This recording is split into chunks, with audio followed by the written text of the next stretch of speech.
મિત્રો, સફળતા મેળવવી સહેલી વાત નથી, પણ આજે આપણે વાત કરવા જઈ રહ્યા છીએ એક મહાન ઉદ્યોગપતિ, જેમણે પોતાની મહેનત, ધીરજ અને સપના ઉપર વિશ્વાસ રાખીને આજે રિલાયન્સ એમ્પાયર ઊભું કર્યું.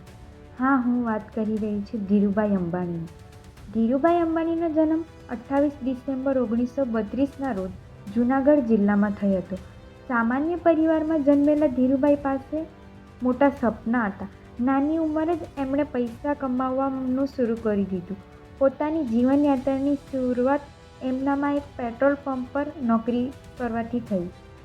ધીરુભાઈ ત્યાં વર્ષો સુધી નોકરી કરી રહ્યા, પરંતુ એમના મનમાં હંમેશા પોતાનો ધંધો કરવાની ઈચ્છા હતી.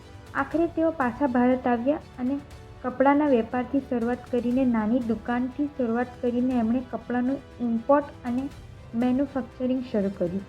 મુશ્કેલીઓ ઘણી આવી, પૈસાની તંગી, માર્કેટમાં સ્પર્ધા અને ઘણા લોકોએ ટીકા પણ કરી. પણ ધીરુભાઈએ ક્યારેય હાર ન માની, ક્યારેય અટક્યા નહીં. તેઓ કહેતા, થિંક બિગ, થિંક ફાસ્ટ અને થિંક હાર્ડ. ધીરુભાઈએ રિલાયન્સ ટેક્સટાઇલમાં એ નામ મેળવ્યું. પછી રિલાયન્સ, પછી એ પેટ્રોકેમિકલ, રિફાઇનરી, ટેલિકોમ અને અનેક ક્ષેત્રોમાં કામ શરૂ કર્યું. આજે રિલાયન્સ ઇન્ડસ્ટ્રીઝ ભારતની સૌથી મોટી કંપનીમાં એક છે અને એની પાયાની ઈંટ મૂકી હતી એક સામાન્ય માણસે, ધીરુભાઈ અંબાણીએ.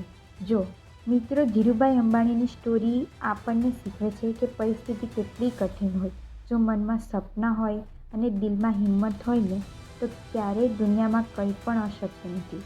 હવે તમને મેં એક સવાલ પૂછીશ, તમારે મને કમેન્ટ કરવાનો છે. તમારા મતે સફળ થવા માટે સૌથી મહત્ત્વનું શું છે? પૈસા, મહેનત કે સપના? જો વિડીયો ગમ્યો હોય તો લાઈક અને સબસ્ક્રાઈબ કરજો અને નવા વિડીયો માટે કમેન્ટ કરજો. Thank you. જય શ્રી રામ.